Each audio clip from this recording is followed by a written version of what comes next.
घर में जब पार्टी होती है तो तब खत्म नहीं होती जब रिलेटिव्स चले जाते हैं। पार्टी तब खत्म होती है जब घर उसी कंडीशन में आ जाता है जब उस कंडीशन में होता है जब पार्टी से पहले होता है। आज मैं आपसे बात करने लगा हूँ ईपीआर के बारे में, extended producer responsibility.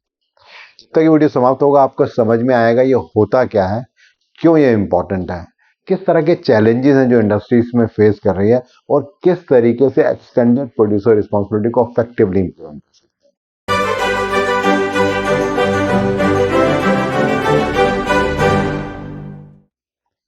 In general आप देखते हैं कि जब हम बात करते हैं सस्टेनेबिलिटी की तो उसका मेन रीजन यह है कि आज जिस तरह से इन्वायरमेंट हमारे यहाँ बिहेव कर रहा है, जब सर्दी होती है तो या तो बहुत सर्दी होती है या अक्सर मौसम कुछ अलग होता है।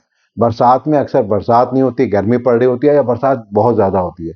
यानी कि वो सब चीज़ें जो आज से 20-30 साल 40 साल की प्रेडिक्टेबल थी, वो सब चीज़ें अनप्रेडिक्टेबल हो गई हैं। और उसका एक मेन इंपॉर्टेंट कारण है कि जिस तरीके से इन्वायरमेंट को हम सभी लोगों ने मिसयूज किया। इन जनरल बहुत टाइम तक हम लीनियर इकोनॉमी की तरफ चल रहे थे, जहां पर हमारा मेन इंटेंट ये था कि हम कुछ चीज प्रोड्यूस करेंगे, यूज करेंगे, उसके बाद थ्रो कर देंगे और हमें कोई मतलब नहीं उसका क्या हो। बट पिछले काफी समय से हम बात कर रहे हैं सर्कुलर इकोनॉमी के बारे में, जहां इसका मेन इंटेंट ये है कि जब हम किसी चीज को यूज कर लेते हैं उसके बाद हमें ये देखना है कि कैसे उसे रिसाइकिल कर सकते हैं, कैसे उसे रीयूज कर सकते हैं, या कैसे नेचुरल रिसोर्सेज को हम रिड्यूस कर सकते हैं। उसी कॉन्टेक्स्ट में एक जो बहुत इंपॉर्टेंट एक पैरामीटर है जो इसमें इंडस्ट्री में यूज हो रहा है, वो बात कर रहा है ईपीआर, एक्सटेंडेड प्रोड्यूसर रिस्पॉन्सिबिलिटी। ये कॉन्सेप्ट अगर देखा जाए 1990s में शुरू हुआ था और उसमें मेजोरिटी ऑफ द केसेस में एक वॉलंटरी थी कि जहां पे एक कंट्री या एक ऑर्गेनाइजेशन को अपने आप डिसाइड करना था कि वो क्या करना चाहता है सोसाइटी के लिए, क्या वो करना चाहता है with respect to recycling. But पिछले 10-20 सालों से अब ये एक मैंडेटरी रिक्वायरमेंट होती जा रही है। जब हम बात करते हैं एक्सटेंडेड प्रोड्यूसर रिस्पॉन्सिबिलिटी के तो बहुत सारे सेक्टर्स हैं जहां पर ये एप्लीकेबल हो रहा है, जैसे कि टेक्सटाइल है, प्लास्टिक है, ऑटोमोटिव है, फार्मास्यूटिकल्स, ई वेस्ट और इस तरह की और भी कई सारी कैटेगरीज हैं जहां पर इस समय ईपीआर के बारे में बहुत ज्यादा फोकस है और गवर्नमेंट की बहुत सारी गाइडलाइंस हैं किस तरीके से इसको इम्प्लीमेंट किया जाए। अब एक बहुत इंपॉर्टेंट क्वेश्चन आता है कि क्यों इंपॉर्टेंट है, ये क्या रीजन है कि हमें ईपीआर पे फोकस करना चाहिए, क्यों हमें सोचना चाहिए कि जो मैन्युफैक्चरर है उसका रोल वहां खत्म नहीं होता जब उसने सामान बेच दिया, उसका रोल वहां तक है जब तक वो मटेरियल वापस रीयूज या रिसाइकिल नहीं हो। तो मैं आपसे कुछ डाटा शेयर करता हूँ। ऑलमोस्ट 80% टेक्सटाइल जो एक कपड़े हम सब पहनते हैं वो सब कहीं ना कहीं डंप यार्ड में जाते हैं या कहीं ना कहीं वेस्ट। ऐसा डाटा कहता है कि करीब करीब 8 मिलियन टन प्लास्टिक समुद्र के अंदर जाता है। यानी कि एक एवरेज देखा जाए तो हर 1 मिनट में एक बड़ा ट्रक जो प्लास्टिक गार्बेज से भरा हुआ उसको हम समुद्र के अंदर डाल रहे हैं। तो एक इंडिकेटर इस बात का है कि किस तरीके से हम लोगों ने इतना सारा वेस्ट क्रिएट किया है कि वो हम सबके लिए बहुत दिक्कत कर रहा है। तो इसलिए बहुत जरूरी है कि इसको हम करें। देन इसके अलावा और कई सारे रीजन है। सबसे पहला रीजन है वो तो ये है कि ये एक इन्वायरमेंट के पोल्यूशन को कम करने के लिए बहुत यूजफुल है, क्योंकि आज के टाइम में हम हर जगह पोल्यूशन की बात करते हैं कि उस कारण से किस तरीके से हम सबको इम्पैक्ट हो रहा है, तो उसके लिए बहुत जरूरी है। देन इसके अलावा एक और बहुत इंपॉर्टेंट रीजन है कि ये हमें हेल्प करता है with respect to eco friendly design.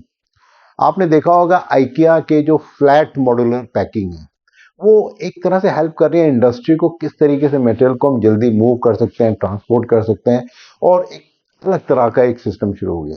यानी कि ये जो ईपीआर है ये फोकस करता है और फोर्स करता है ऑर्गेनाइजेशंस को कि वो नई डिजाइन के बारे में सोचें। देन एक और बहुत इंपॉर्टेंट रीजन है, वो रीजन बात करता है with respect to circular economy और रेगुलेटरी कंप्लायंस।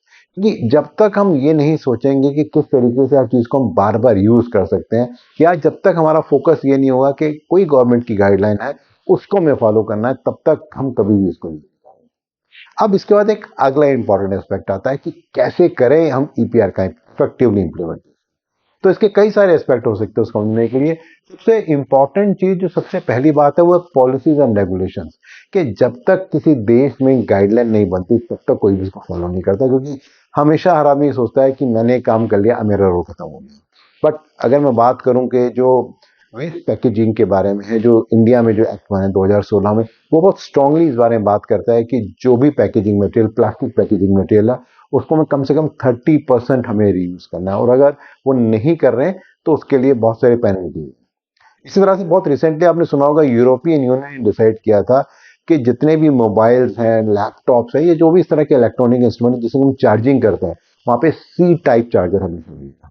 उसका इंटेंट ये था कि अलग अलग कंपनीज के अलग अलग टाइप के चार्जर, जब हम वेराइटी ऑफ चार्जर यूज करते हैं और एक बार जो अपना लैपटॉप या मोबाइल चेंज करते हैं तो पुराना चार्जर बेकार हो जाता है। इस तरीके से उस वेस्टेज को बचाया जा रहा है। तो इस तरह से एक चीज और भी आपने सुनी होगी, बहुत रिसेंटली आई थी, कि अभी जो भी मोबाइल फोन आता है उसके साथ में ऑप्शन होता है कि वो चार्जर आपको मिलेगा नहीं मिलेगा। अगेन इंटेंट सेम ही है कि किस तरीके से हम रिसोर्सेज को कम से कम यूटिलाइज करें। मे बी मेरे पास एक मोबाइल है, मैंने एक नया मोबाइल लिया, मेरा चार्जर तो अब भी ठीक है, तो मैं क्यों नया मोबाइल लूं, नया चार्जर लूं। तो ये एक तरीका है नए रेगुलेशन से, जिससे कि हम कंट्रोल कर सकते हैं with respect to the resources का यूज। एंड इसके अलावा जो सेकंड एस्पेक्ट है वो है स्टेक होल्डर कोलैबोरेशन। यहाँ पे बहुत इंपॉर्टेंट बात है कि कोई भी ऑर्गेनाइजेशन या कोई भी कंट्री अकेले काम नहीं कर सकती जब तक सब मिलके काम नहीं करें। अक्सर आपने देखा होगा कि जब भी आप एक नया मोबाइल फोन खरीदते हैं तो एक कहा जाता है कि पुराना मोबाइल फोन दे दो, नया मोबाइल फोन ले लो, या आप पुरानी गाड़ी हमें दे दो, एक नई गाड़ी हम आपसे ले लो।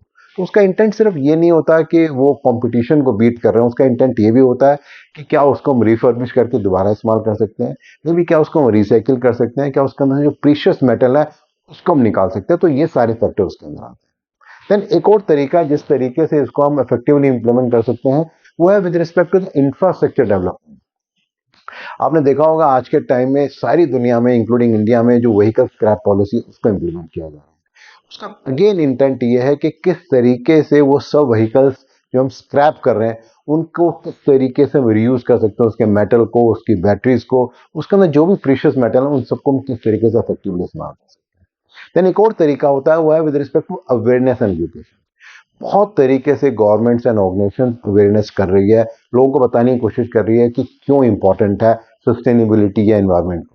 आपने देखा होगा कोका कोला का एक बहुत ही पॉपुलर एड आया था with respect to the recycling, वो एक बहुत पॉपुलर है। देन इसके अलावा बहुत सारी कंपनीज कोशिश कर रही है रिसाइकलिंग को प्रमोट करने के लिए। स्पेशली अगर कोल्ड ड्रिंक की बॉटल में आप देखेंगे तो उसमें अक्सर लिखा होता है आजकल कि अगर आप 1 किलो बॉटल को वापस करते हैं जो रीयूज करने वाली है तो आपको 15 रुपए केजी मिलेगा। तो ये एक तरीका है, एक इनिशिएटिव है लोगों को इन्वॉल्व करने का कि उसको बेकार से ना फेंके, बट देखिए उसमें क्या कोई इंसेंटिव मिल सकता है। देन इसके अलावा जो डाटा और मॉनिटरिंग है वो बहुत इंपॉर्टेंट है। जैसे मैं आपसे बात कर रहा था कि जो प्लास्टिक वेस्ट का जो एक एक्ट है जो 2016 में आया था, तो वहां पे अगर आप गवर्नमेंट के पोर्टल में जाके देखेंगे तो पूरा डाटा है कि आपने कितना प्लास्टिक खरीदा, आपने कितना रिसाइकिल यूज किया, कितना आपने आगे यूज किया, जिससे कि हमेशा पता रहे कि हम प्लास्टिक की कंजम्पशन कितनी कर रहे हैं और रिसाइकिलेबल प्लास्टिक हम कितना ज़्यादा इस्तेमाल। तो बहुत सारे तरीके हैं जिस तरीके से इन सब चीज़ों को मॉनिटर किया जा रहा है और अलग अलग बेनिफिट दिए जा रहे हैं। बट देन ये भी बहुत इंपॉर्टेंट है कि जब भी किसी नई चीज़ को इम्प्लीमेंट करते हैं तो बहुत सारे चैलेंजेस आते हैं। तो ईपीआर जो एक्सटेंडेड प्रोड्यूसर रिस्पॉन्सिबिलिटी है उसके बाद भी बहुत चैलेंज है। तो सबसे पहला चैलेंज है with respect to the cost ही है कि कोई भी ऑर्गेनाइजेशन जो मैन्युफैक्चर कर रही है वो कभी भी नहीं चाहती उसको एडिशनल बर्डन हो, कि उसको ये सोचना पड़े कि एक बार वो प्रोडक्ट बेच रही है उसके बाद उसको सोचना है। ऐसा बहुत बार होता है कि कोई एक पॉलिसी है जो एक कंट्री की अलग होती है दूसरी कंट्री से। तो अगर किसी ऑर्गेनाइजेशन ने सोचा भी है कि वो एक पॉलिसी को सब जगह लगाना चाहता है तो वो दूसरी कंट्री सपोर्ट नहीं करते। देन इसके अलावा कई बार ऐसा होता है जो कंज्यूमर की अवेयरनेस है वो भी ज़्यादा नहीं होती, तो लोगों को बताना एक बहुत बड़ा चैलेंज होता है कि क्यों इंपॉर्टेंट है रिसाइकलिंग, क्यों इंपॉर्टेंट है किसी को रीयूज। तो देखा जाए अगर मैं समरी करूं, मैंने आपसे बात की एक्सटेंडेड प्रोड्यूसर रिस्पॉन्सिबिलिटी, जहां पर जो मैन्युफैक्चरर है उसका रोल वहां खत्म नहीं हो रहा जहां पर उसने एक चीज को प्रोड्यूस किया और दे दिया, उसके बाद भी उसका रोल है टिल द टाइम वो रिसाइकिल नहीं होता, रीयूज नहीं होता, या हम किस तरह से यूज मेक श्योर कर रहे हैं कि जो रिसोर्सेज का यूटिलाइजेशन है वो मिनिमम हो। और उसमें इंडस्ट्री का रोल बहुत इंपॉर्टेंट है, उसमें एज अ कंज्यूमर हमारा रोल बहुत इंपॉर्टेंट है, और गवर्नमेंट की बहुत सारी पॉलिसी है इन सब बातों को। मेरा जो अगला टॉपिक रहेगा वो भी सस्टेनेबिलिटी के ऊपर आएगा। रेगुलरली बहुत सारे फीडबैक मिल रहे हैं आपके और हेल्प कर रहे हैं अंडरस्टैंड करने के लिए आपकी क्या एक्सपेक्टेशन है, इसको प्लीज कंटिन्यू कीजिए। इस पर्टिकुलर वीडियो का आप और डिटेल में जानना और समझना चाहते हो तो नीचे आपको एक लिंक मिलेगा, उसे आप क्लिक करेंगे तो एक ब्लॉग आपको दिखेगा, वहाँ और जानकारी मिलेगी इस वीडियो के बारे में। और अगर इस तरह के ब्लॉग्स एंड वीडियोस आपको अच्छे लग रहे हैं तो हमेशा अपने फ्रेंड्स और कुलीग से शेयर कर सकते हैं, और मेरे यूट्यूब चैनल और मेरी वेबसाइट bhavyamangal.com को सब्सक्राइब भी कर सकते हैं।